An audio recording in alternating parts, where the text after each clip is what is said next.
hirap mag-pray, ang hirap mag-church, ang hirap magbasa ng Word of God. Kasi hindi okay ang situation. Kasi nga po, nire-reveal po usually na mga hindi okay na situation kung saan talaga tayo nakapundasyon. Ano?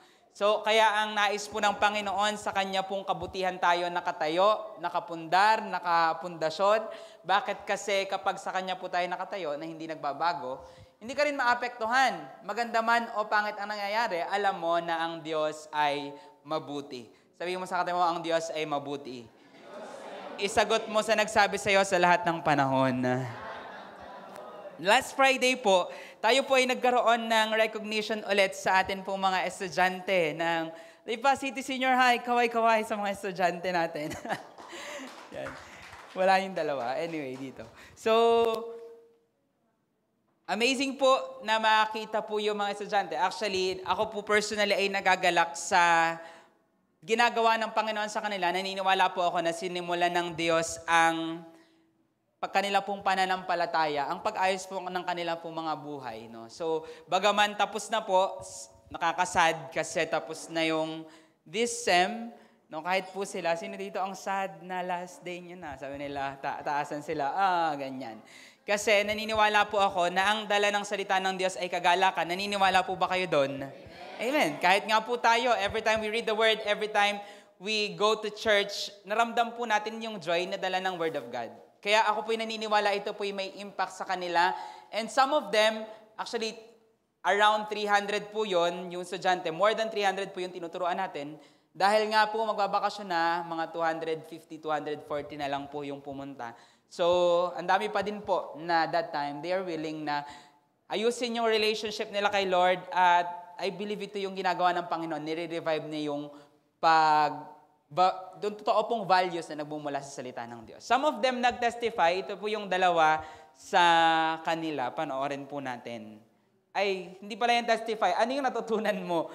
Something like that, pero dumating po sa akin si Ma'am Marge. Madami akong natutunang mga bagay na dapat ko pang malaman sa buhay ko. Sa tuwing may problema, ang Diyos ay lagi kong kasama. May mga pagkakataon na umiiyak na ako dahil sa sobrang daming blessings sa binibigay sa akin, Lord. At tinatanong ko sa sarili ko, deserve ko ba lahat ng to? Kahit may nagagawa akong kasalanan, mahal na mahal niya rin ako at pinapatawad. Natutunan ko rin magpatawad sa mga taong nalakit sa aking puso. Dahil naisip ko na, si Lord nga kayang magpatawad, ako pa kaya? Narealize ko na hindi lang ang dapat natin kilala si Lord sa pangalan. Dapat din tayo manampalataya sa Kanya. Ang pag-ibig natin sa Panginoon ay wala sa relihiyon. Dahil ito ay nasa ating relasyon. At lagi natin tatandaan na sa bawat problema, ang Diyos ang ating kasama at siya ang ating pag-asa. Ang dalawang natutunan ko po sa main lesson na natutunan ko po sa mga tinuro ni Ma'am Ira po ay one is to forgive. Kagaya nga po ng sinabi nung una, Diyos na nakakapagpatawad, tayo pa kaya. Pero hindi na po yun. Patawarin po natin hindi lang iba, kundi pati sarili natin. Kasi hindi tayo perfecto, di ba? Nagkakasala tayo, learn to repent from our sins so that others forgive us as well. Ang sunod naman po ay God is love. Okay? Mahal tayo ng Diyos, di ba? Kaya, paano natin isa-share yun? Yun ang iniisip ko po, lagi. Share the love that God give us and that, naiyak ko ako. Pero, po, live like God is, magmahal po tayo na gaya ng Panginoon ay para makita po natin ang Panginoon. Yun lamang. Thank you so much.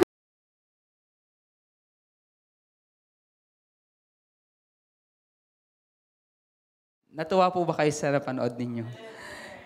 Nakakagalak po. No? Ako po yung naniniwala na yung mga bagay po na yan na natutunan po nila ay malaki po yung impact sa kanila pong buhay. Kaya ako po alam, dahil sabi ko nga po sa inyo, sobrang sarado ako po sa Word of God nung ako po ay estudyante. Pero nataniman ako ng values teacher ko at yung bagay na natutunan ko po noon, hindi ko na nalimutan at nadala ko siya hanggang sa nakilala ko na ang Panginoon. So bagaman we are thankful na meron po tayong ilan na nakakasama po ngayon. Palakpakan po natin si Lord sa kanilang life.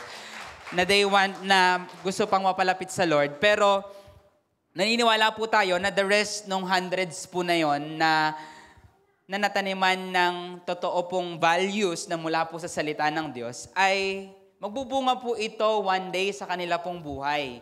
No, hindi natin alam kung sino sa mga yon ang future mayor ng Lipa, or future na governor, or future na barangay captains. And yung bagay na kanila pong dala-dala, actually maraming nag-share sa kanila, natutunan nila yung sa honesty, sa relationship kay Lord. I believe dala-dala nila yon kahit po ilang taon ang lumipas dahil ang Panginoon po ang nagtanim noon. No, kaya kung ikaw po ay willing magturo, you have the desire na magturo po this coming semester, school year.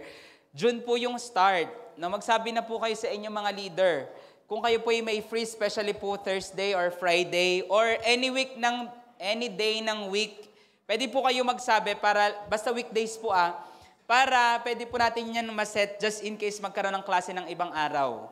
Wala po itong pinipiling profession, ano man ang iyong profession, pwede ka pong magturo. Iniisip mo, hindi ko yan kaya. Hindi po, aaralin po natin yan. Meron po kayo po ay i-guide po namin kayo at pwede din po kayo mag-attend ng klase para makita nyo po yung flow. Kasi hindi po siya pang teacher lang, pang lahat po siya ng profession. Itap mo nga yung iyong katabi, tapikin mo nga yung katabi mo, sabi, oras na. Yan, kasi ang dami po noon, ang dami po nila, ang dami po ng estudyante at I believe na ngangailangan po yung henerasyon na ito ng pagkilos ng Panginoon. No? So, meron po akong trivia sa inyo sa atin pong pag-uusapan ngayong oras na ito. Alam niyo po ba na ang salita pong gigil, familiar po ba kayo sa gigil?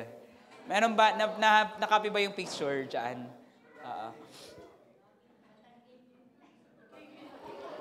Ang cute, di ba? Pag sinabi po natin gigil, ito po yung nararamdaman natin kapag nakakita tayo ng something na cute. Sa English po, ang tawag po nila ay cuteness aggression. Sabihin nga po natin, cuteness aggression. Pag sinabi po natin cuteness aggression, dahil po sa cuteness, nararamdaman mo yung aggression sa loob or yung something na nagpupush sa'yo na mamisil, mangurit, manghag ng mahigpit. Wala pong salitang English sa gigil talaga directly.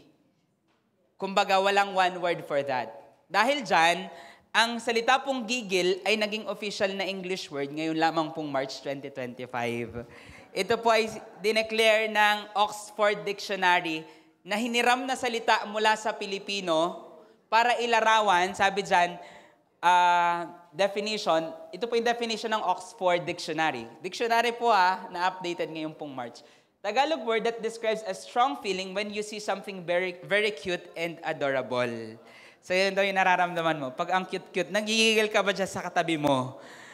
Dahil cute, gusto mong i-squeeze, i-pinch, or i-hug tightly. Pero sabi dyan, this feeling can also happen when you're very eager or even angry. So nanggigigil ka, confirm ba nanggigigil ka sa katabi mo? Yan. People often show this by clenching their hands, gritting their teeth, or trembling. Yan. So di ba may mga nauso na expression before, gigil mo ko. Kasi parang pag nanggigigil ka sa galit, naiinis ka, nandun po yung gigil. So, ito po yung mga sample. Again, Oxford Dictionary added gigil March 2025. It can be used as noun or adjective. Medyo cringe po yung example ni Oxford, pero ganito po yung example niya. Sa English, I felt giggle when I saw the puppy. Ang konyo, no? Yung isa naman, that baby is so cute, I'm giggle. Di ba? Parang ang konyo, no? Parang ang cringe for us. Pero, ginamit, in-upgrade po yung word na yan from being Filipino word na maging part ng English dictionary para ilarawan yung nararamdaman po natin. Ang isa pong tao, nagigil, ano pong nangyayari sa kanya? Pagigil yung isang tao. Nangungurit, pag meron kang kinagagalitan, for example, nagpapalagutok ka na ng kamay kasi nanggigigil ka na. Gusto mo manantok, for example. So, sa family po namin, ewan ko may spirito ata ng gigil. Tama ba? Amen ba ng family?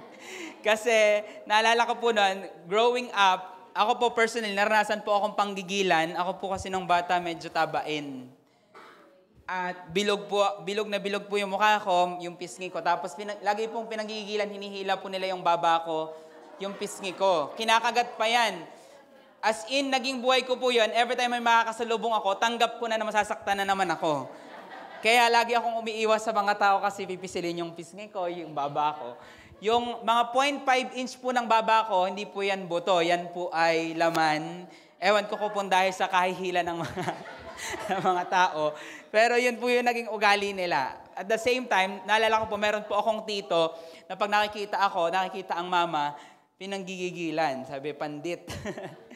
At wala na po siya, pumano na po yung tito ko na yun. Lagi siya nangungurit. At sa sobrang gigil din niya, naalala ko, mahilig siyang mga haplit. Yung panyo, gaganyanin, tapos gaganan. Hindi nga ako nahaplit niya. Pero yung mga pinsan ko, pagka makukulit, takbo ng tao yan. Gigil na gigil siya at siya ay mga haplit.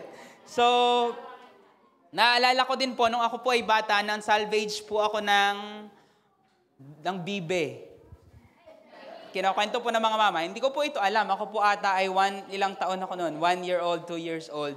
Na sa sobrang gigil ko po sa mga bibe, yung mga bibe na kulay dilaw, parang mga laruan, di ba? Inabol ko daw, gigil na gigil ako paghabol. Tapos nadampot ko, pagdampot ko, patay agad. Gigil na gigil po ako agad. So, nasakal. So, yan. Narepent ko na po, nakasalvage ako ng bibe. Repent daw eh. So, in short, kapag tayo po ay gigil, hindi mo mapigilan yung sarili mo na mangurot, manghag, mamisil, ayan, so, mangagat.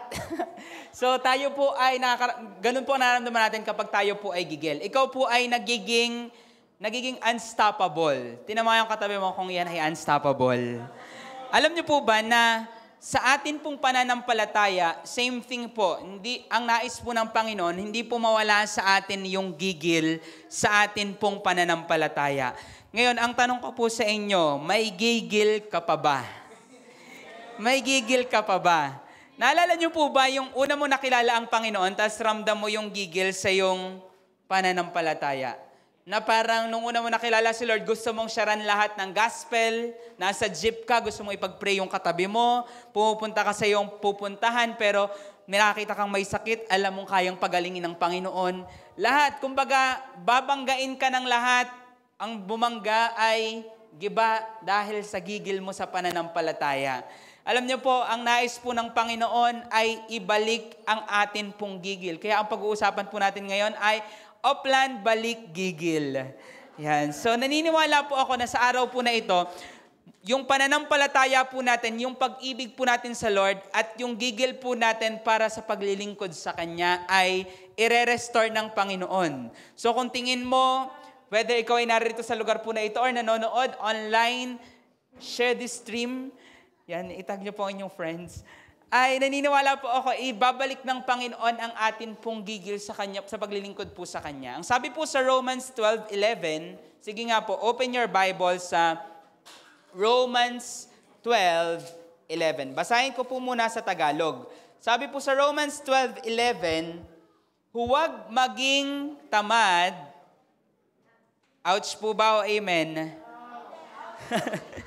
Huwag maging tamad sa pagsisikap. Ito po yung bili ni Pablo, maging maalab sa Espiritu. Sabihin nga po natin, maalab sa Espiritu. Na naglilingkod sa Panginoon. Sa English po, sabi sa Romans 12:1, never be lacking in zeal. Sabihin po natin, zeal. But keep your spiritual fervor. Sabihin po natin, fervor. Serving the Lord. Pag sinabi po nating zeal, ibig sabihin po niyan, great energy or enthusiasm in pursuit of a cause or an objective. Yung pag-usapang ganito, grabe yung energy, grabe yung galak, grabe yung apoy na mayroon ka. Ganun po pag sinabi nating zeal. At pag sinabi natin namang fervor, intense or intense and passionate feeling. So mahirap pong intindihin, pero sa isang salita, ibig sabihin po niyan, sa mas mababaw na salita, gigil. Ako po'y naniniwala na yun po, sa madaling sabi, ito pong zeal at fervor, na sinasabi ni Pablo na sana ay wag mawala. Sabi po dun sa verse, never be lacking. Ibig sabihin, kung ikaw ay magkulang ka na sa baon, magkulang ka na sa pera, magkulang ka na sa kung ano mang pwedeng magkulang sa'yo. Pero ang sabi ni Pablo, huwag kang magkukulang sa gigil ng iyong pananampalataya. Alam niyo po, ang kalooban po ng Panginoon, patuloy po tayong mag-apoy dahil kapag po yung gigil natin yung nawala, possible po may iba ka ng pinanggigigilan. Tanong mo sa katawa, may iba na ba? Kasi kapag hindi na po tayo sa Lord gigil, for sure, baka sa ibang bagay na po, sa ibang bagay ng mundo pong ito, nandoon na po ang ating passion. Alam niyo po ba na ang lahat ng tao ay merong ipinaglalaban? Naniniwala po ba kayo doon? Kahit yung anak ko nagsiselfone lang sa bahay, may pinaglalaban din. Opo, may pinaglalaban din yan. Di ba? Pag inutusan mo, lalabanan ka kasi nga may pinaglalaban. So, lahat po yan, kahit pa po ano ang sitwasyon ng isang tao, lahat po tayo ay may pinaglalaban. Lahat tayo ay may angking gigil. At ang alam ko po sa gigil, pag hindi sa Panginoon mo yan nailagay, sa iba mo yan ibabaling. Ano po, kaya ang kalooban po ng Panginoon, ma-restore po yung atin pong zeal, atin pong fervor, ang atin pong apoy sa Kanya. Dahil, sabi po ng Bible, di ba, ang manatili hanggang wakas, ang siyang maliligtas. Ako po'y naniniwala, ang may gigil hanggang wakas, ang siyang makakapanatili.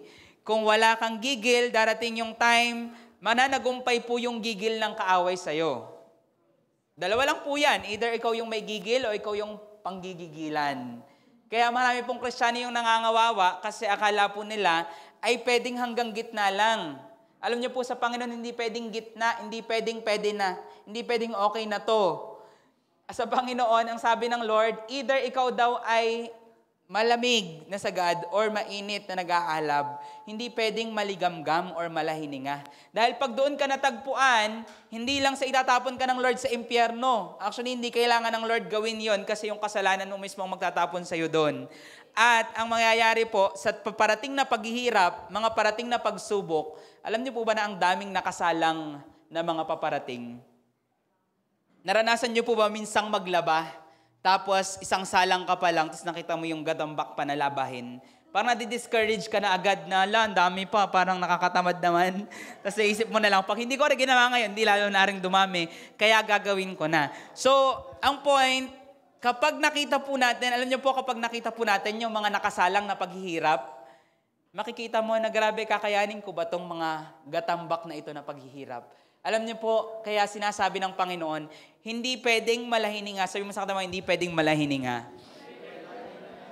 Kasi pag tayo po ay malahininga hanggang nasa gitna, hindi po natin kakayanin ang paparating. Alam niyo po ba ngayon ay may nag-aamba? Alam naman po natin yan sa Bible, saka sa mga balitang na may mga paparating na mga digmaan. May inaabang ang lindol, pagsabog ng mga bulkan. Alam po natin yan. May mga virus na kumakalat. Sabi pa po nung isang nag-prophesy, ano bang tawag doon?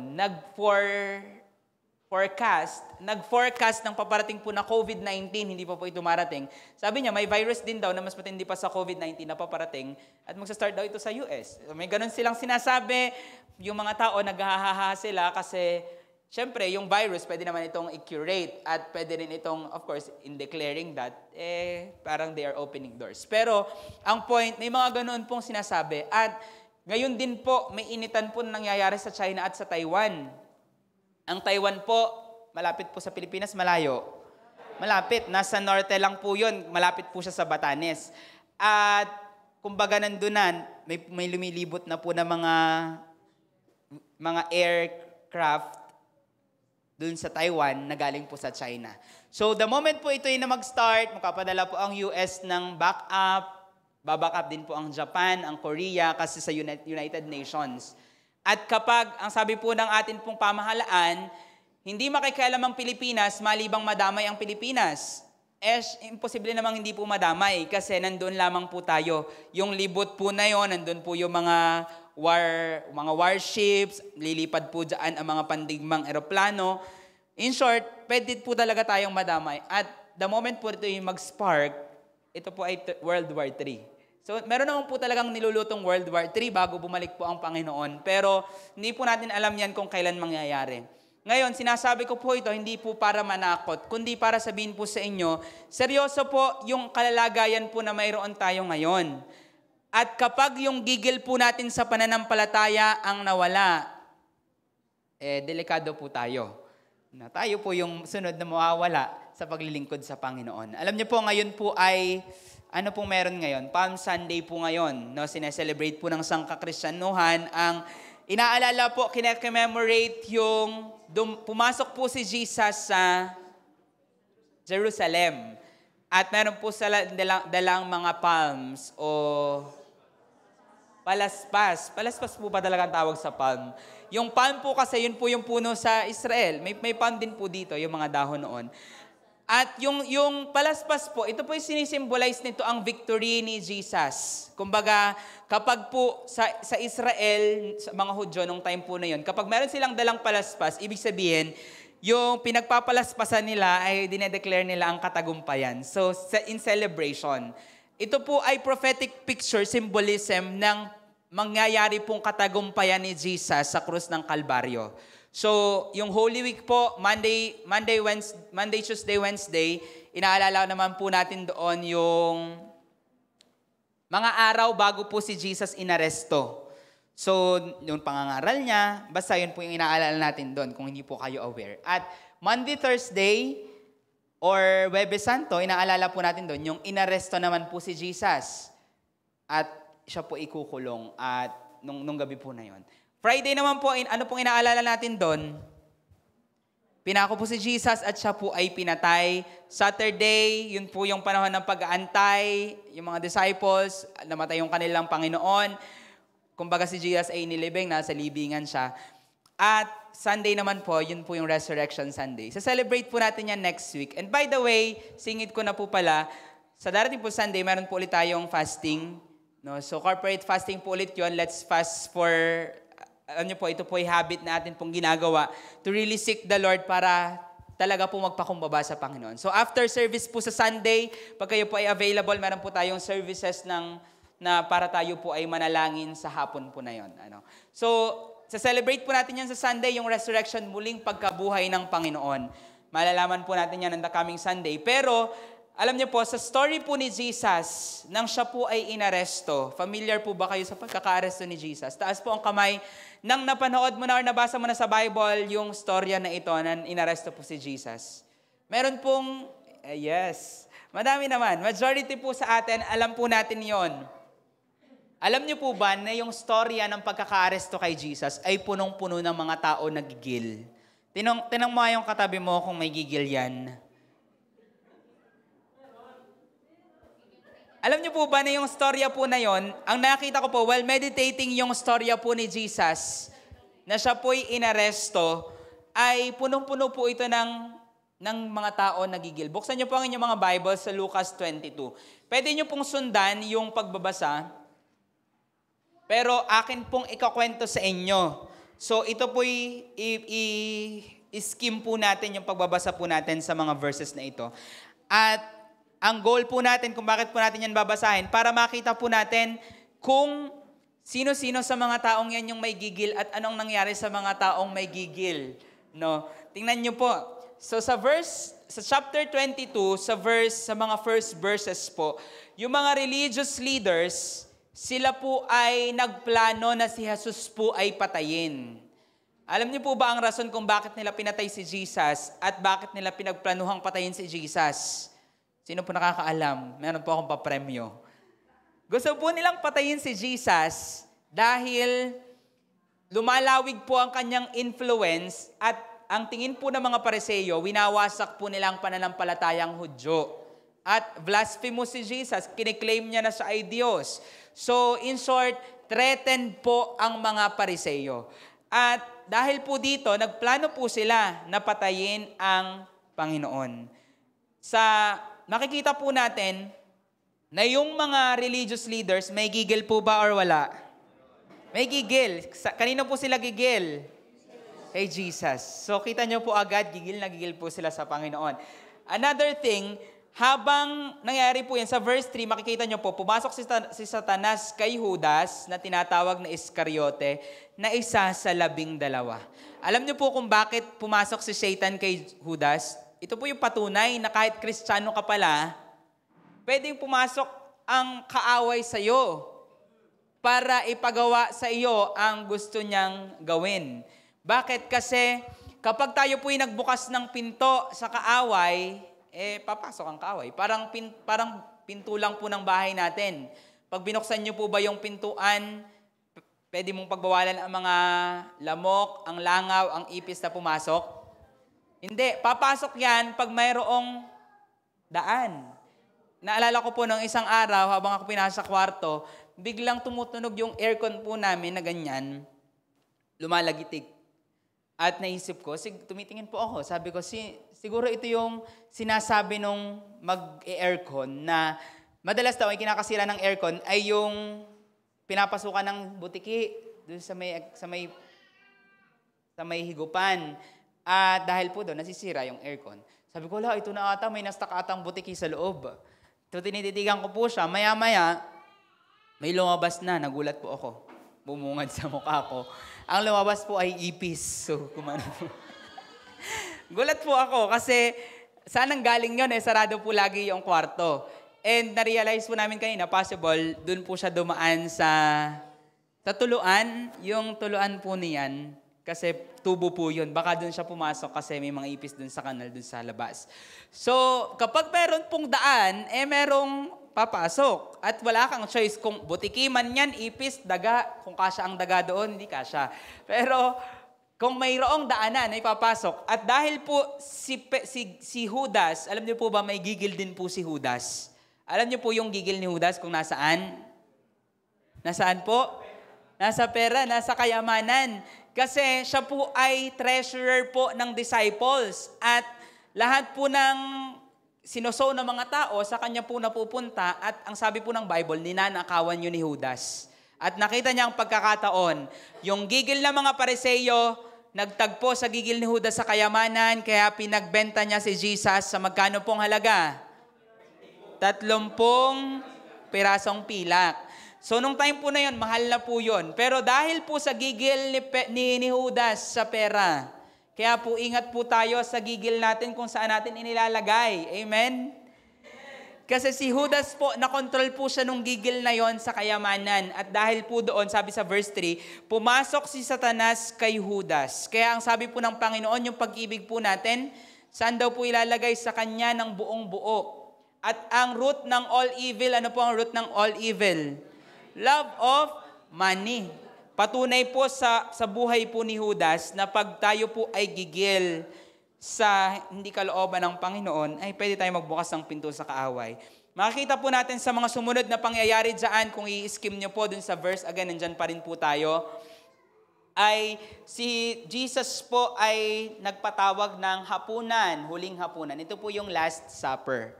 So, ibig sabihin po ng huling hapunan, ito po yung huling moment na sila po ay magmi-meet together. Last banding na ito kasi mamamatay na si Jesus. Siya ay papatayin na. So, makikita po natin dito si Jesus na gigil. Alam niyo po ba na si Jesus ay may gigil din? Tingin niyo po, ano po yung gigil ni Jesus? Evangelize, tama po. At the same time po, yung main niyang goal ay iligtas po ang mga tao mula po sa kapahamakan. So yun po yung gigil ni Jesus, kaya nga po siya pinanggigilan. Makita nyo po kung paanong ang storya po ng Bible, even yung gospel na atin pong sinishare, ay punong-puno ng mga tao na may kanya-kanya pong eagerness, may kanya-kanya pong ipinaglalaban. Pero si Jesus po that time, minute niya po yung mga disciples, nag-share po sila ng last meal together, hinugasan niya po yung paanong disciples, at dumating po siya sa point na siya po ay nanalangin. Makikita niyo po dyan sa verses na 39 onwards sa Luke 22, na si Jesus naman po ay umakyat ng bundok, paborito niya pong bundok, secret place, para kausapin ang Ama. Kinausap niya po ang Ama. Ano po sinabi ni Jesus? Ang sabi niya, Ama, kung kalooban mo, ilayo mo sa akin ang paghihirap na ito. Pero hindi yung gusto ko, kundi yung nais mo, yung kalooban mo. So that time, gusto niya natalikuran yung bagay na gagawin niya sana na mamatay sa krus ng Kalbaryo. Alam niyo po kung bakit? Kasi sobrang hirap po nun. Sino po dito willing kang mapako sa krus? Meron pong gumagawa niyan. Again, hindi po nyo kailangan gawin yan. Wala pong kailangan gumawa noon ulit kasi sapat na po na ginawa niyo ni Jesus. Tuwing gagawin po natin yon, magpakahirap, magpinetensya, para lang mabayaran ang kasalanan natin. Parang tinatawanan natin yung ginawa ni Jesus na, hindi sapat yan, Lord, kaya ako magpapakahirap din ako. So, hindi po natin kailangan gawin yun. Pero nakikita ko po sa social media, may mga gumagawa nun, meron po talagang video na ipinako talaga siya. Habang nanonood, grabe ang sakit. Ramdam ko yung sakit na pinako po yung tao na yon. Alam niyo po kung bakit si Jesus nung time na yon, sabi niya, Ama, kung pwede lang alisin mo na to sa akin. Alam niyo po kung bakit niya sinabi yun? Kasi kita niya po kung gaano kahirap ang kanyang pagdadaanan. Pero that time, sabi ni Jesus, hindi ang kalooban ko, kundi ang kalooban mo. Makikita po natin na yun po ang naging dulot ng gigil po ni Jesus. Another thing, nangyari po sa sumunod na pangyayari, dumating na si Judas habang nagpe-pray yung disciples at hinag po ni Judas si Jesus. Naalala niyo po yun?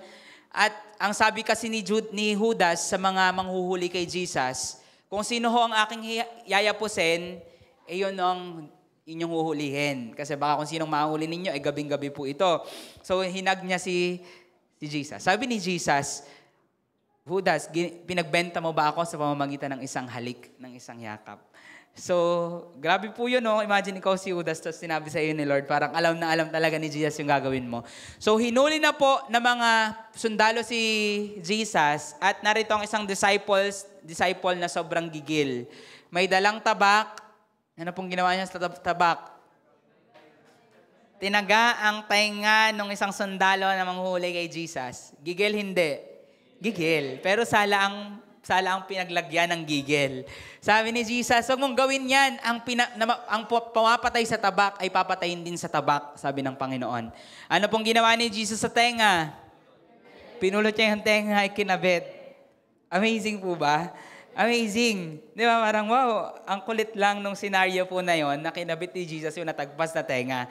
So, kahit po ganun yung nangyari, imagine, hindi ko alam kung nagrepent ba yung sundalo na yon, pero imagine chance na sana yon, no, para hindi tumulo yung mga sundalo na yon. Pero for sure, ako po naniniwala, may impact po yung pagpapagaling ni Jesus sa kanyang tenga. So, may gigil po. At ang nangyari po, after po noon, si Jesus inaresto na at si Pedro po, yung una niyang gigil na ipagtanggol si Jesus, ano pong nangyari? Habang nagsisiga po sila ng apoy doon, pinapanood ni Peter si Jesus mula sa malayo, nakilala ng mga tao si Pedro. Sabi, "Uy, ikaw yun na. Ikaw yung kasama nila." Ano po sabi ni Pedro? "Hindi ako yun na. Iba yun." Wag ako, sabi ni Pedro. So, pangalawa, nakita na naman ng isang tao na, "Uy, ikaw yun. Kasama ka nila, kilala kita." And sabi ni Pedro, "Ginoo, hindi ako yun."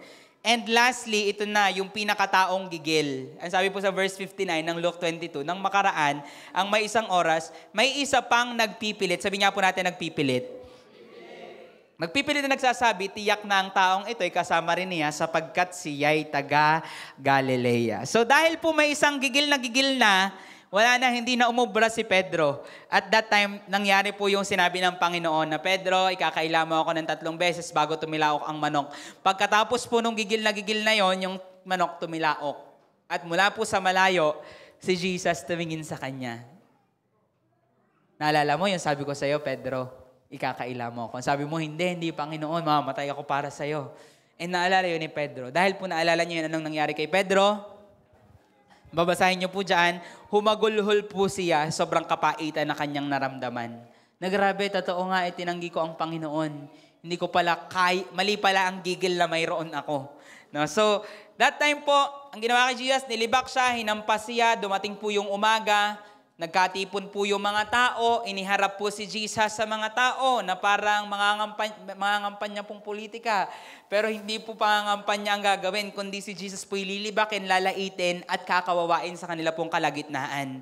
At nakareceive po si Jesus doon ng mga panlalait ng kung ano-anong mga bagay. Humarap po siya kay Pilato at si Pilato po, may gigil din po siya pero ang gigil po niya para paluguran ng mga tao. Ano po sabi ni Pilato? Sabi niya, guys, wala akong nakitang mali sa taong ito. Sabi ng mga tao, hindi, ganito yung ginawa niya. Tinanong na naman niya, wala talaga akong nakitang mali sa kanya. Sabi, hindi, ganito ang ginawa niya. Sabi ng mga tao, ipako siya sa krus, ipako siya sa krus.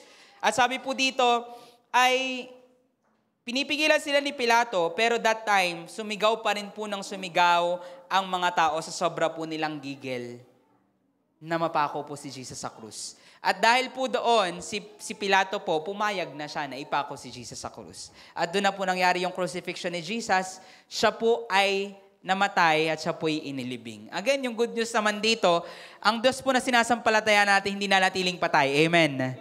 Siya po'y buhay, siya po'y nasa langit ngayon at namamagitan para sa atin at siya po'y babalik. No? Sige po, palakpakan po natin si Lord for that. Pero makikita po natin sa lahat po ng ito na nangyari, napakahalaga po ng gigil na mayroon po tayo sa pananampalataya. Tanong mo nga ulit sa katabi mo, may gigil ka pa ba? Ano po yung 4 na bagay? Base po sa istorya na atin pong binasa, ngayon pong oras na ito, sa atin pong pinag-usapan, 4 na bagay po na mangyayari kapag mayroon ka pang gigil sa pananampalataya. Una po, again, kung tingin mo wala na yung gigil mo sa pananampalataya, don't worry kasi mananalangin po tayo mamaya para ibuhos pong muli ng Panginoon yung gigil na mayroon ka before, no? Para manumbalik po yan. Una po nangyayari is it makes you prepared. Sabihin nga natin, prepared. So yung 4 na bagay po pala nito, ito ay 4 P's, 4 na P na mangyayari kapag tayo po ay mayroong gigil. Yung gigil po natin sa pananampalataya, it makes you prepared. Uulitin ko po, ano po nangyayari sa isang taong gigil? For example, imagine mo yung sarili mo kung ikaw ay magigilin sa bata. Isang batang cute na papalapit sa'yo na naglalakad, very cute yung lakad, at papalapit sa'yo, anong gagawin mo? Malayo pa lang. Sasalubungin, malayo ka pa lang, parang nagre-ready ka na, wala ka nang pakialam sa mga nangyayari sa paligid mo kasi alam mo paparating yung bata. So, kapag ikaw ay may gigil, nahanda na yung labi mo, yung panggigigil mo. Yung kamay mo, ganun na din. Parang nagre-ready ka na, walang makakapigil sa'yo, kahit na yan yung magulang or kung sino man. Nalilimutan mo na kasi nandun yung gigil. Alam niyo po, ang isa pong taong gigil ay naghahanda. Naghahanda. Kapag ka ikaw, for example, naranasan mo ng manuntok, nung hindi mo pa nakikilala ang Panginoon, amen? At bago ka nanuntok, nanggigil ka muna. At nung nanggigil ka, ano nangyari? Yung kamay mo, ganito, parang pinapalagotok mo. Ganun yung taong gigil. At saka ka pa nanuntok. Kasi ang tao pong gigil ay naghahanda. Alam niyo po ba na yung mga religious leaders, sa sobrang gigil nila kay Jesus, nakailang meeting po sila. Nakailang planning po sila, ang sipag po nilang mag-meeting. Kasi nagmi-meeting po sila kung paano nila papatayin ang Panginoong Jesus. Makikita po natin doon na ang mga tao po pala talaga na may gigil ay nag-aantay. Alam niyo po, kahit po si Jesus, panay meeting po sa kanilang disciples. Bakit? Kasi para maihanda po sila to the point na nagpa-last supper pa po ang Panginoon para sa huling meeting sa kanila bago siya patayin. In short, kapag ka may gigil ka sa paglilingkod at pananampalataya, naghahanda ka na sa paparating. Sa next na gagawin ni Lord, sa mga next na iaalaw ng Lord na mangyari. Alam niyo po ba, na ang season po na ito, naniniwala po ako, nagbubuhos po ang Panginoon ng gigil sa kanya pong mga anak. Ang sabi po ng Bible, sabi po ni Jesus, sa paglapit daw po ng katapusan, titindi daw po ang kasamaan. Nakikita niyo po ba kung gaano katindi ang kasamaan na mayroon sa mundo? Nakikita, magbukas ka ng social media, araw-araw may balita, pinatay, sinaksak, ni-rape, in-abuse, tinaga. As in, mga malala po, drug addict, mga nahuli, mga kriminal, punong-puno po ng ganyan yung nangyayari sa atin ngayon. Pasama ng pasama ang mayroon sa mundo. At normal po yung mangyayari, pero alam niyo po ang sabi din ng Bible, sa pagtindi ng kasamaan, titindi din daw po ang biyaya ng Diyos. Yun naman po ang good news dito, na sa lahat ng willing tumanggap ng biyaya na yon, ay ibubuhusan ng Panginoon ng kanyang gigil para magamit in this end times. Kaya makikita po natin, mas bukas na ngayon yung mga tao na sinesharean po natin ng Word of God, mas bukas na yung eskwelahan ngayon, mas bukas na yung gobyerno ngayon tungkol po sa salita ng Diyos. To the point, yung sinabi ko po sa inyo last week, na even po yung Secretary ng Education, sabi kailangan mag-partner ang simbahan at ang gobyerno para ma-restore ang values ng mga bata. So, ibig po sabihin noon, biyaya po yan. Sabi mo sa katabi mo, biyaya. At kung tayo po ay willing na buhusan ni Lord ng biyaya, doon po ibubuhos muli ng Panginoon yung gigil natin para magamit po tayo sa generation po na ito. Alam niyo po, kahit po sa iba't ibang mga church, nakikita po namin kung paanong ang Panginoon po ay nagbubuhos ng gigil sa kanila. Kaya po kabi-kabila, yung nangyayari po nating orientation, kung nakikita niyo po yun online, pinapost ko po na orientation sa Tanawan, orientation sa Rosario, sa San Juan, Lemery, Kalakasan, Pascual. Sa mga susunod pong araw, meron po ulit tayo sa Bawan naman, sa Mabini. Yan po yung mga susunod. Sa makatuwid po makikita natin kung paanong ang Panginoon po ay nagbubuhos ng pagnanais po talaga para maabot ang henerasyon po na ito para sa Panginoon. Kasi sobrang desperate po ng generation na ito at ang Panginoon po ay nag-aantay para tayo po ay muling manggigil para magpagamit sa Kanya. Sabihin mo nga sa katabi mo, inaantay ka ng Diyos. At yung mga bagay po na ito na ginagawa natin, orientation, nagkakaroon din po tayo ng workshop sa kanila kung paano gagawin nila sa klase. Lahat po ng ito ay preparation kasi nga po, alam niyo po kung mamimit niyo po sila, kanya-kanya po talaga sila ng gigil sa kanila pong puso. Na wow, kami kasi ang tagal na naming pinagpe-pray na yung campus namin maabot talaga, makapasok talaga kami dyan. Isang beses lang kami nakapasok, hindi kami inalaw ng principal or ng mga teachers. So, kaya sila po ay may gigil na gawin din po itong pagtuturo po ng values education kasi naniniwala po sila na ito po talaga yung kailangan salita po ng Diyos ang kailangan po ng mga bata. At dahil po sa gigil na yon, sila din po ay nag-prepare. Sabi niya po natin, preparation. Kapag tayo po ay may gigil sa pananampalataya, una pong P ay prepared. It makes you prepared. Second thing, it makes you prayerful. Sabi nga po natin, prayerful. Kapag ang isang tao'y gigil, alam niyo po, hindi mo kailangan niyang hilahin sa pananalangin. Hindi mo yan kailangang pilitin. Alam niyo po kung bakit sa pilitan ng pananalangin na mayroon, wag na yung katabi mo, ikaw na lang. Kasi baka magalit yan sa'yo. Kung bakit wala na, baka manggigil sa'yo, no? So, kung bakit wala na yung gigil mo sa pananalangin ay possible dahil wala na din yung gigil mo sa pananampalataya at paglilingkod sa Panginoon. Kasi makikita po natin, balikan niyo po yung storya ng Lucas 22 sa pananalangin po ni Jesus sa Olibo sa verse 39. Habang nagpe-pray po si Jesus, siya po ay gigil na gigil po yung prayer niya to the point na sabi po sa verse 42, sa verse 44, sige po, verse 44, sa kanyang matinding paghihirap, sabihin nga po natin matindi, ay nanalangin siya ng higit na taimtim. Sabihin po natin, higit na taimtim. At ang kanyang pawis ay naging gaya ng malalaking patak ng dugo na tumutulo sa lupa. Sa sobrang gigil po ni Jesus sa pananalangin, sabi doon, naging malalaking tulo, patak. Malalaki. Gano'n kaya po kalaki yun? Yung malalaki na sinasabi ng Bible. Pero ganun po ang lumalabas sa kanya pong muka. Ang sabi po ng mga scientist, ganun, nangyayari daw po yun sa isang tao sa sobrang stress niya, depressed, sobrang pighati. Pumuputok po yung maliliit na vein sa muka. Nakakita po ba kayo ng mukha na glass skin na manipis po yung... May classmate po akong ganun before, na pag tinignan mo yung mukha niya, grabe kita mo talaga yung mga ugat na maliliit. Nakakita po kayo ng ganun? Pag mapuputi, tapos manipis yung balat, kitang-kita po talaga. Yun po yung pumuputok kapag sobrang stress daw po. Again, nangyayari lang po yun kapag sobrang tindi na po ng pinagdadaanan ng isang tao.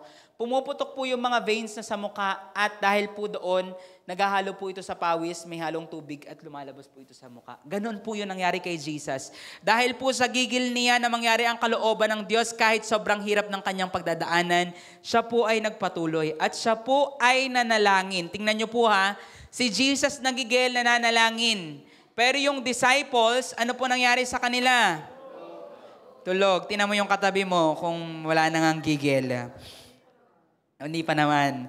Ang sabi po dito, sa verse 46, sinabi sa kanila ni Jesus, bakit kayo natutulog? Kung may mga katabi kang tulog, sabi mo din yung sinabi ng Panginoon, bakit kayo natutulog? Sabi po ng Panginoon dito, bumangon kayo at manalangin upang hindi kayo pumasok sa tukso. Ang ganda po na sinabi ni Jesus.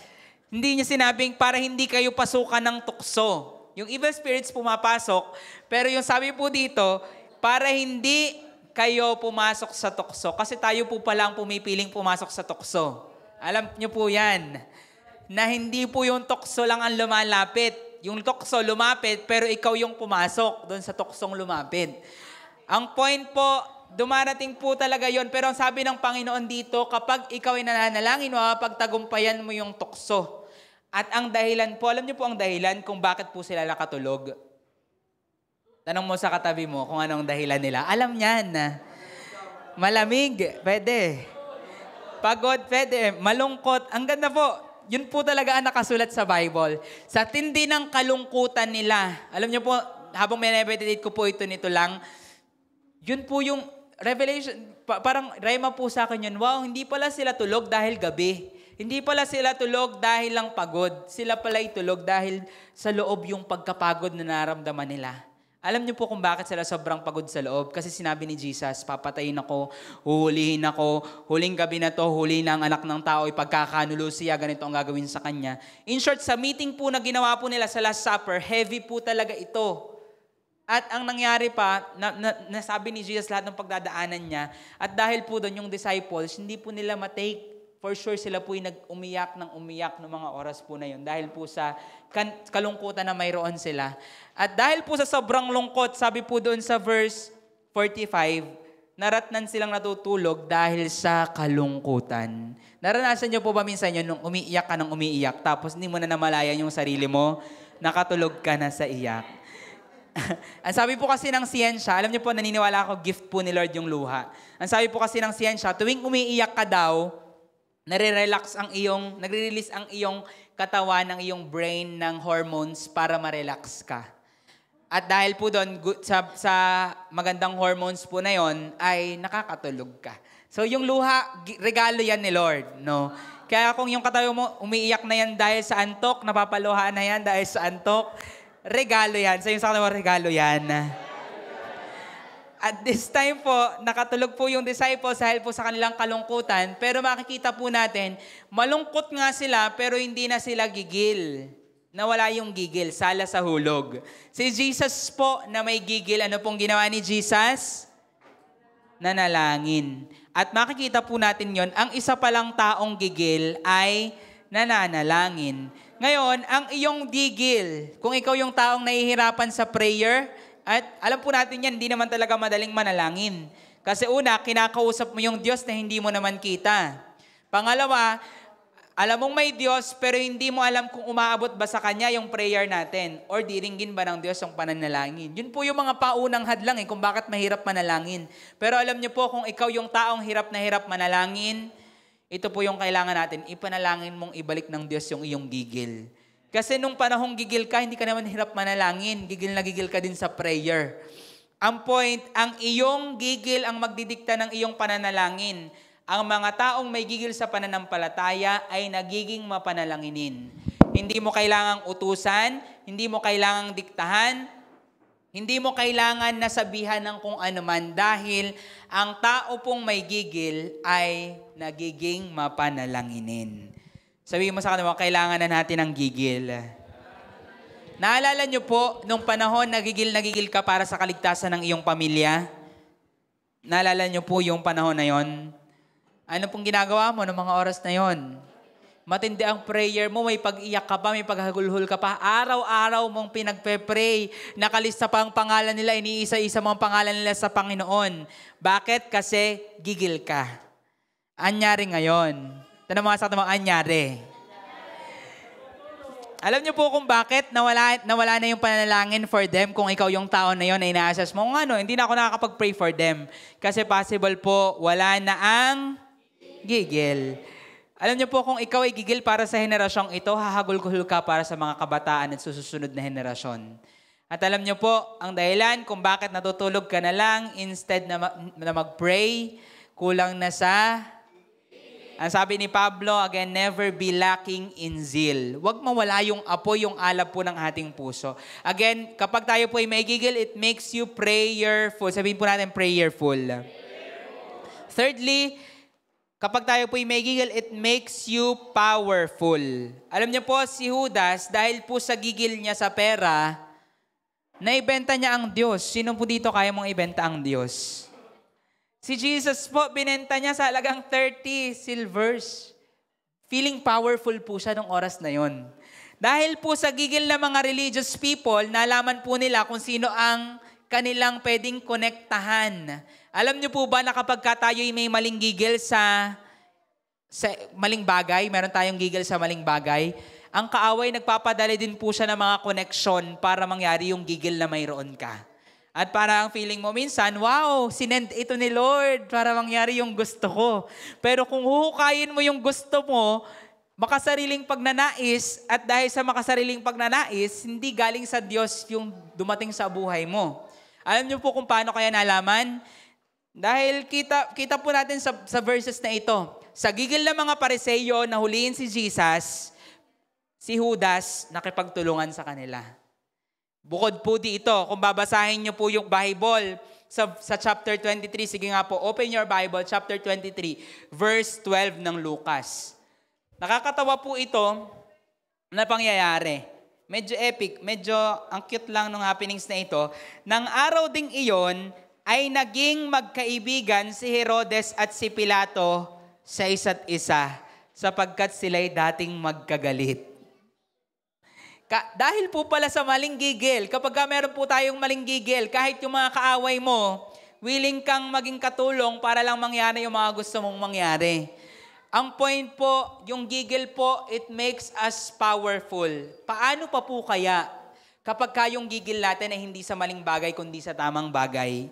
Gaano ka pa po kaya magiging makapangyarihan para sa Panginoon? Alam niyo po, ang mga taong may gigil sa paglilingkod sa Panginoon, magiging makapangyarihan para sa Kanya. Dahil ang Panginoon ay sumasama sa taong matapang.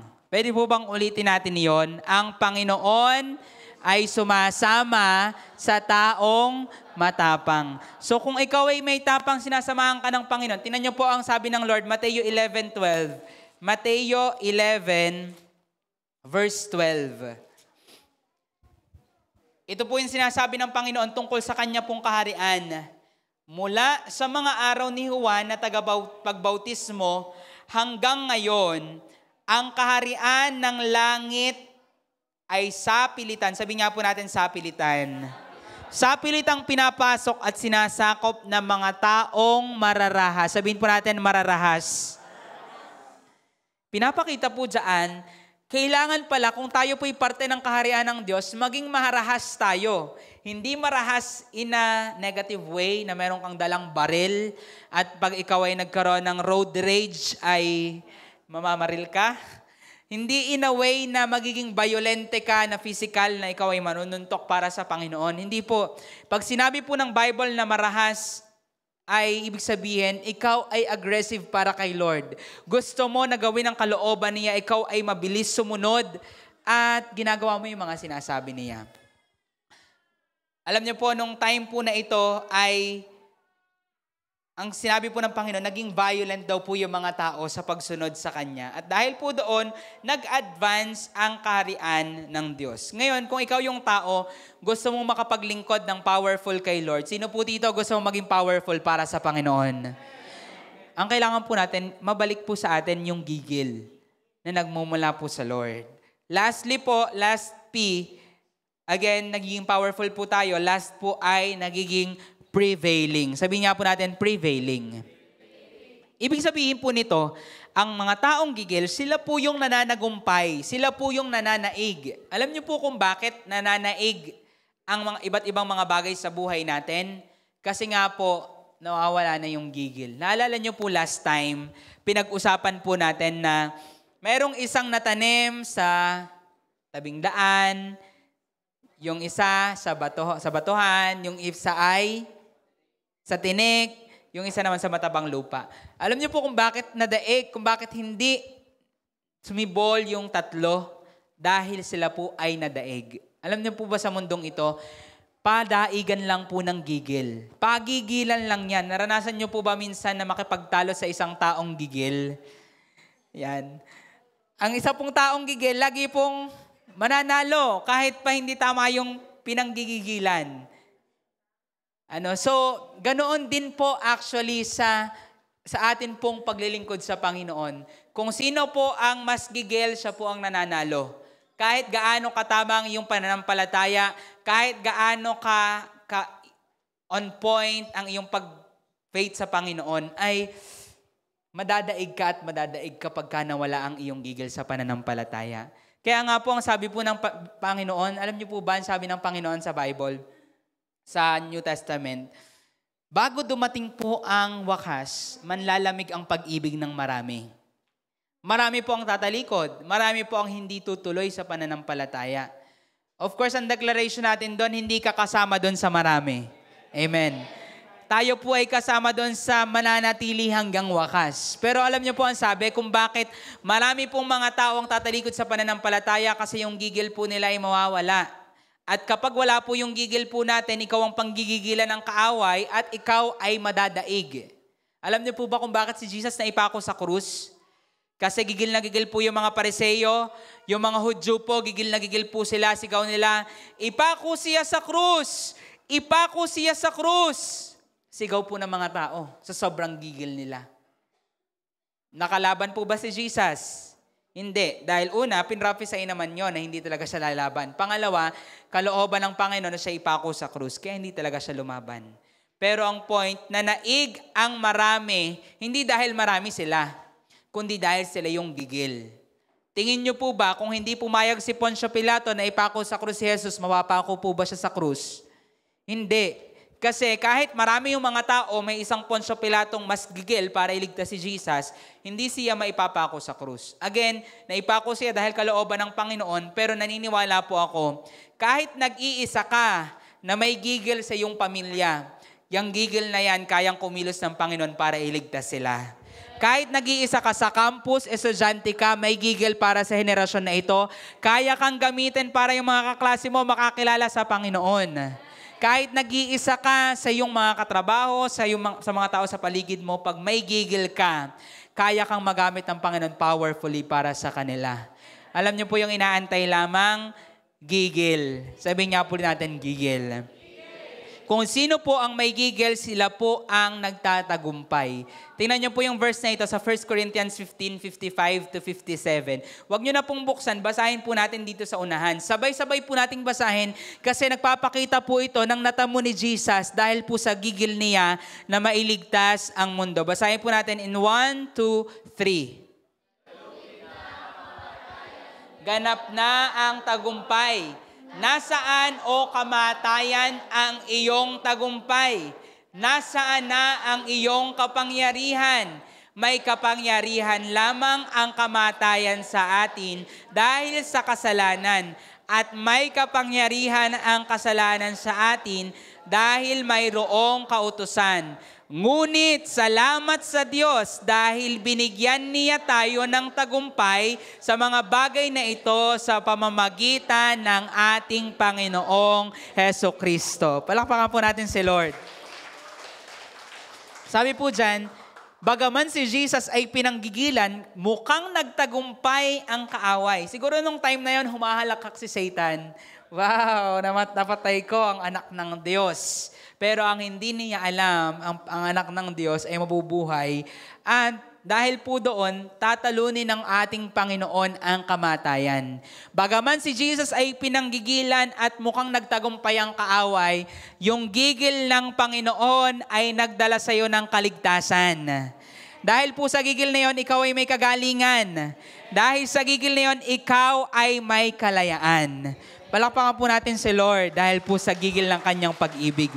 Alam niyo po, ang sabi ng John 3:16, sapagkat gayon na lamang. Pag sinabi natin gayon na lamang, pag sinabi natin gayon, napakatindi. Ibig sabihin po, dinidescribe, tinuturo, sinasabi yung kadakilaan na hindi mailarawan, kadakilaan ng pag-ibig ng Diyos. Dahil po sa gigil ng pag-ibig po ng Diyos sa atin, ay natalo po ang kamatayan, natalo po ang kaaway. In short, kapag tayo po ay may gigil, tayo po ay magpe-prevail at mananagumpay.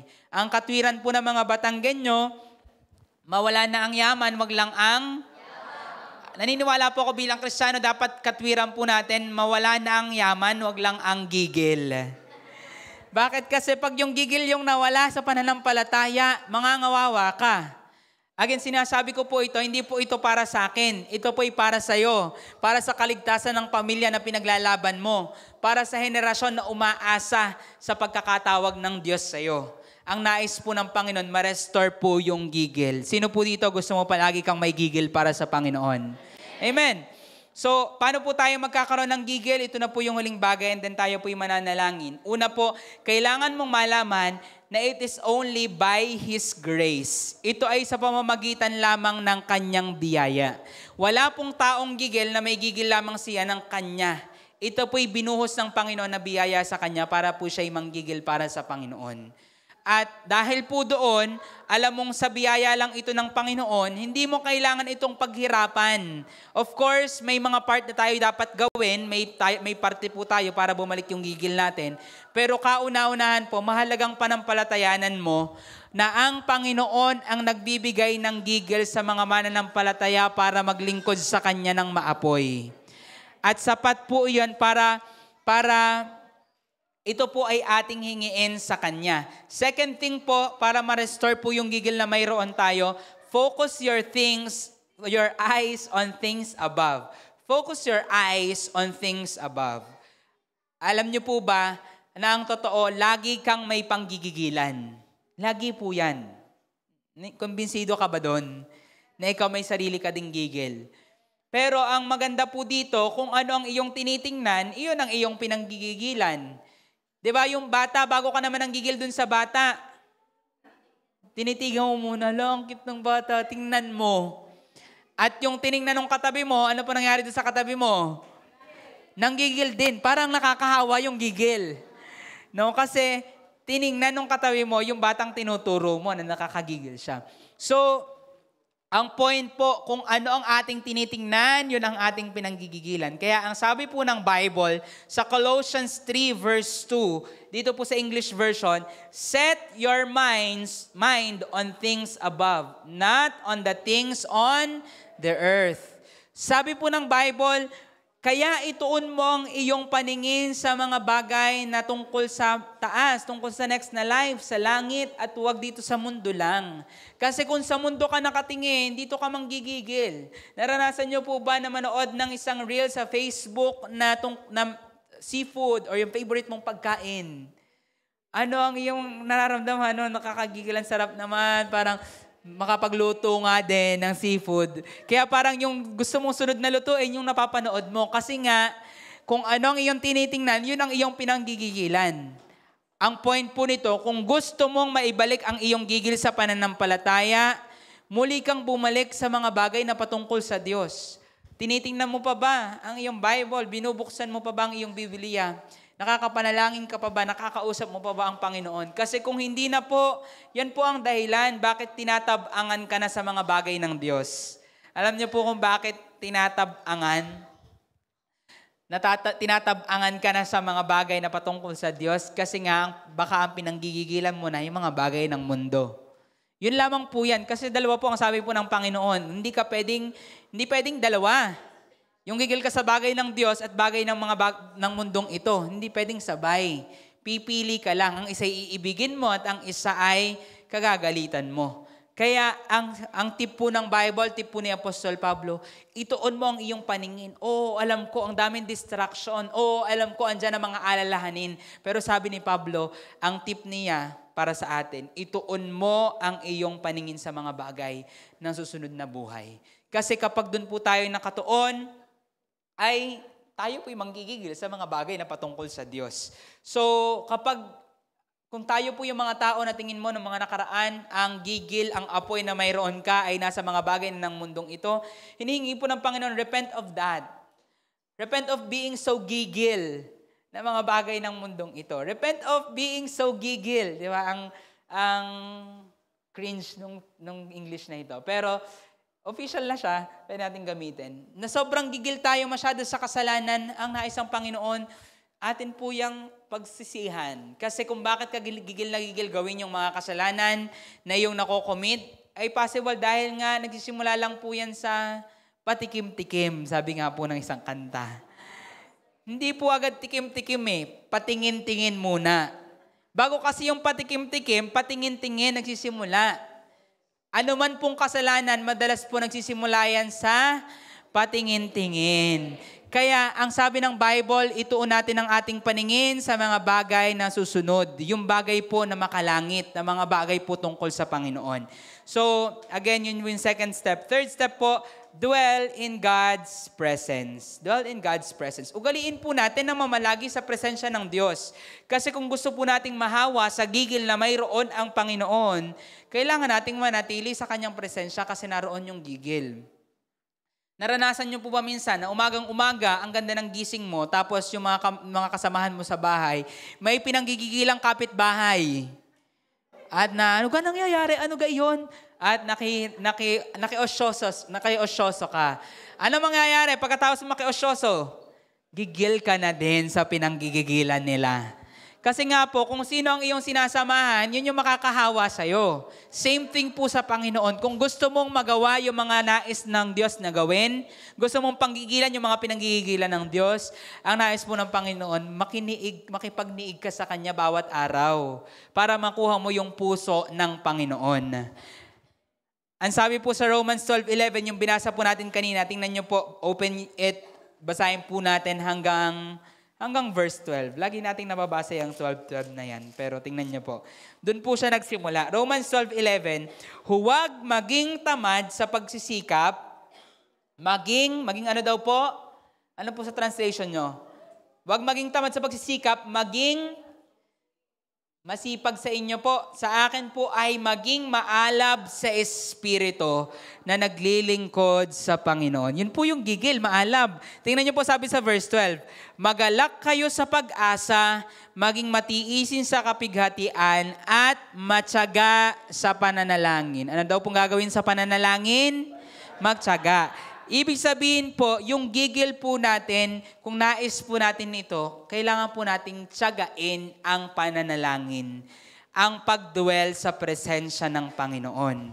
And lastly po, if you want your fire, yung alab, yung apoy, yung gigil ay ma-restore, lastly po, ask for it. Sabihin nga po natin, ask for it. Hingin po natin sa Diyos. Dahil ang Diyos po, He is more than willing para ito po'y ibigay sa iyo. Kung tingin mo na wala na, hindi ko alam kung saan ito nag-umpisa. Sabi nga po dun sa kanta, saan nagsimulang magbago ang lahat. So, kung babalikan mo, kailan nyo nag-umpisa? Saan nyo nagmula? Saan nag-umpisa na mawala yung gigil? Hindi mo na mahukay. Ang sabi ng Panginoon, go back to where you started. Gawin mo ulit yung mga ginagawa mo dati nung umpisa. At ang sabi ng Panginoon, kaya kawalay dahil hindi mo hinihingi, so why not hingiin po natin sa Panginoon yung gigil muli na yon. Ako po'y naniniwala, sa paghingi po natin sa Panginoon nung muling gigil ng pananampalataya, paglilingkod sa Kanya, kaya niya po yung i-restore. Pero kailangan po gusto mo. Ang tanong, gusto mo ga? Meron pong 5 na may gusto. Ang tanong, gusto mo ga? Kung gusto mo, ay hingiin mo sa Panginoon. Tayo po magsitayong lahat. Yun po ang ating hihingin sa Lord. Ulitin ko po, napakahalaga po nito kasi may mga paparating pong struggles, mga problema sa pamilya, mga personal na problema at problema po na panlipunan, even sa atin pong bansa. Yung sinabi ko sa inyo kanina, mga kapagsubukan na paparating sa mundo pong ito. Alam niyo po, hindi natin yun kakayanin kapag tayo'y pa konday-konday, kapag tayo'y pa kuya-kuya-kuy laang, at tayo ay nanlalamig sa pananampalataya. Alam niyo po yung paparating, kung paano natin yun makakayanan, kapag meron po tayong apoy na nagmumula po sa Panginoon. At ang Panginoon po ay nagnanais na ibalik po yung apoy na yon na nagmumula sa Kanya. Pero ang inaantay ng Panginoon, ay hingin po natin yun sa Kanya. At ang sabi po ng Bible, kung ito po ay ating hihingin sa Kanya, ito po ay Kanyang ipagkakaloob. Handa po ba tayong humingi sa Panginoon nung apoy po na yon? Tulad po ng atin pong pinag-usapan, ang Lord po, He is more than willing to give it to all of us. Handa po ang Panginoon na ito po'y ibuhos sa atin kung tayo po'y hingin po natin ito sa Kanya. Okay lang po ba this time? Let's start to ask Him. Panginoon, muli niyo pong ibuhos yung inyo pong apoy sa akin pong puso. Come on, let's talk to God right now. Father, we are praying right now. Pour out your fire once again upon us, Lord. I pray, God, reignite our faith. Reignite the fire in us, God. In the name of Jesus Christ.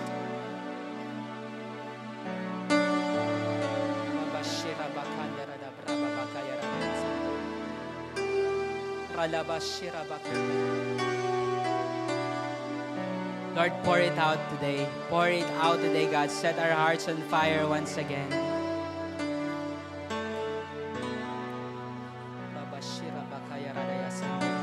You know what? The Lord is gonna pour out His fire today. The Lord is gonna set your hearts on fire today. Kung nung mga nakaraan, naramdaman mo na wala na yung apoy sa aking puso. Ramdam mo, namamatay na yung sinindahang apoy ng Panginoon. You know what? Today, handa po ang Panginoon na muli yang ibuhos sa iyo. Pero ang inaantay po ng Panginoon, naisin mo iyan. Alam niyo po, sa oras na ito, I can feel in my heart, in the Spirit, na ngayong oras na ito, may mga pag-aapuyin muli ang Panginoon. At kung ikaw yung tao na yon, handa ang Diyos na ibuhos ito sa iyo. You know what? I want to pray for you, and even yung leaders are gonna pray. If you're that person, you want na, Lord, reignite niyo po yung apoy na ito muli sa aking puso. Aminado ka na ako yan, Panginoon. Kailangan kong muli yung apoy na yung ibubuhos. Just come here in front right now at tayo po ay mananalangin. And I believe that this moment, the Holy Spirit is gonna fall upon you, gonna pour out His fire. Come on, step out right now and God is gonna pour out His fire. Consume me with your fire. Consume me with your fire. Holy, holy, holy Spirit. Come on, make this your prayer right now as you're here in front. Just talk to God right now. Hingin mo sa Panginoon yung apoy na yan. Consume me with your fire. Consume me with your fire. Holy, holy, holy. Come on, from your heart right now. From your heart, make this your prayer. Consume me with your fire, Lord. Consume me with your fire. Consume me with your fire. Holy, holy, holy Spirit. Consume me, Lord. Consume me. Come on, church, make this your prayer right now. Consume me with your fire. Holy, holy, holy Spirit. Come on, minsan pa, consume me. Yes, Holy Spirit. This is our prayer, Holy Spirit. Consume us with your fire, God. Let your fire fall upon every lives today, God. May you reignite the fire in our hearts, God. Para manalangin, para i-share ang iyong salita sa ibang tao. Lord, reignite our hearts for your word to serve you, God, with fire in the name of Jesus. Come on, once more. Consume me with your fire. Consume me with your fire.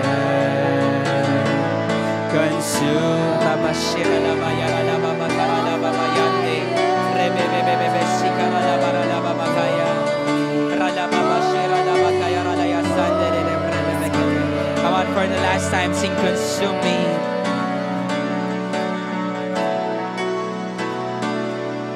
Consume. Yes, God, hear the prayer of your people today, God. Dinggin niyo po ang panalangin ng inyo pong mga anak. Yes, God, consume us with your fire, Lord. Holy, holy, Holy Spirit. Come on, right now, as you're here in front, continue talking to the Lord. Just ask Him, Panginoon, consume niyo po ako ng inyo pong apoy. And if there are sins na kailangan mong ipag-repent, Panginoon, patawarin niyo po ako for all the sins that I have done. Come on, just talk to the Lord. Ano mga kasalanan niya na yung nagawa? Some of you, possible, mayroon kang sama ng loob. Yung gigil mo ay hindi sa kasalanan, hindi sa anumang bagay, kundi sa mga maling nagawa sa'yo ng ibang tao. This is the time, just forgive right now. Say to the Lord, Lord, I forgive these people. I repent of my lukewarmness. Patawad, Panginoon, sa lahat ng panahon na hindi ko po pinahalagahan ng pananalangin. I repent right now. And God, gusto ko pong muli, Lord, sa pagpasok ng mahal na araw, even, Lord, sa pagdating ng halos kalahati na po ng taon, gusto ko po, Panginoon, yung apoy na nagmumula sa iyo. Come on, ask the Lord for that fire. And God is also looking for the reason. Bakit mo hinihingi yung apoy? Ano ang gusto mong mangyari? Are you praying for your family?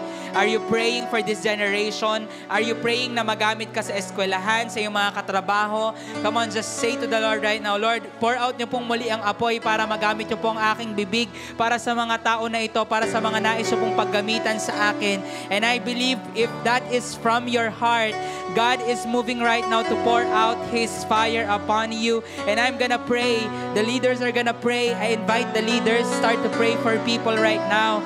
Father, we come before you, Lord, and we pray for these people in the name of Jesus, that you will pour out your fire right now upon their lives in the name of Jesus Christ. Come on, the Holy Spirit is moving. Fire, fire, fire of the Holy Ghost right now. Fire of the Holy Ghost right now. Come on, pray right now for the restoration of the fire for these people. Oh God, pour out your fire. Pour out your fire today in Jesus' mighty name. God, from the crown of their heads to the soles of their feet. Come on, the Lord is moving in this place. There's freedom in the name of Jesus Christ. The Holy Spirit is moving to touch every life in the name of Jesus. Oh, fire right now. Fire right now. Cry.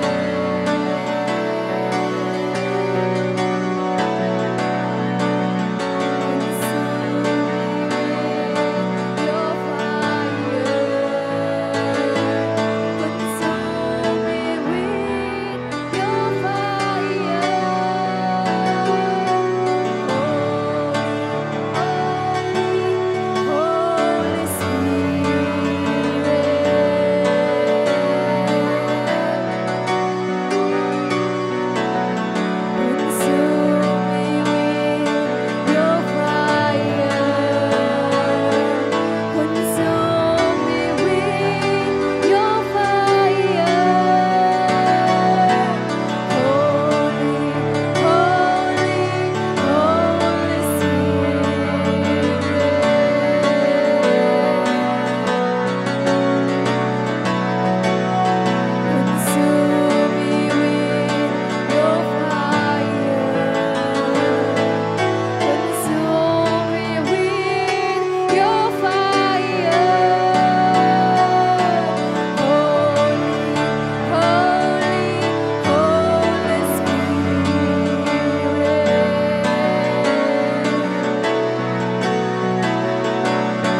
continue being in the presence of God. The Lord is still moving. If you are online, you are joining this live, Father, I pray that you will restore the faith of this person, Panginoon, na nanonood. Lord, pour out your fire. Fire of the Holy Ghost right now. Fire of the Holy Ghost right now. Come on, receive the fire. Reignite the seal, Lord. The oil, God. Come on, receive it right now. Receive it right now. Receive it in your room. Receive it habang nanonood ka sa sasakyan. Receive it habang ikaw ay nasa salas. Receive it right now wherever you are. God is pouring out the fire in your place in Jesus' mighty name. Some of you, God is delivering you. God is removing those spirits of lukewarmness. God is removing all those lies of the enemy, all those condemnation in the name of Jesus Christ. In Jesus' mighty name, fire, fire. Let it consume every bondage, every sickness, every deception, every lukewarmness in Jesus' mighty name. In Jesus' mighty name. In Jesus' mighty name. Come on, for the last time, sing it right now. Consume me. Consume me with your fire. Yes, Lord. Thank you, Jesus. Consume me with your fire. Holy, holy, Holy Spirit. Father, we thank you today, God. We lift you up, Lord. We thank you for the fire, God, that you have poured out upon your people today. Lord, salamat po sa zeal. Salamat po sa fervor. Salamat po, Panginoon, sa apoy, sa pag-aalab na muli niyo pong sinimulan sa amin po mga puso. Panginoon, ang dalangin ko po sa amin pong church, God, that will continue be on fire, God, for your glory. We want to be used, God, for this generation. We want to be used, Lord, sa mga eskwelahan, sa mga lansangan, sa mga kulungan, sa mga lugar na nais pong pagpadalhan sa amin. At dalangin po namin, Panginoon, na maging mabuting katiwala po kami ng apoy na inyo pong ibinuhos sa bawat isa sa amin. And God, I'm praying, Lord, that you will continue to sustain us, God, in your word. Let hunger and thirst for your presence be upon our hearts, God.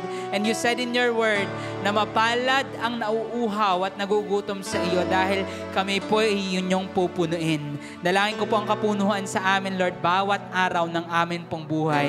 And God, continue doing what only you can do. Prepare us for what's coming, Lord. Make us prayerful, God. Make us powerful. And tulungan niyo po kaming makita namin, Panginoon, dahil po sa gigil ng pananampalataya na inyo pong binuhos sa amin sa araw na ito, kami po ay mananagumpay at mananaig sa anumang pakana ng kaaway. Sa umagang ito, Panginoon, sa iyo kami nagpapasalamat. Binabalik namin sa iyong papuri at pagsamba sa pangalan ni Jesus. Amen. Amen. Sino po dito naramdaman mo at alam mong natanggap mong muli ang apoy na binuhos ng Diyos? Amen. So ang Panginoon po, dahil po sa kanyang kabutihan, ay muli po nating pasalamatan, dakilain at sambahin sa oras po na ito. Handa po ba tayo magpasalamat sa Panginoon? Amen. Let's go.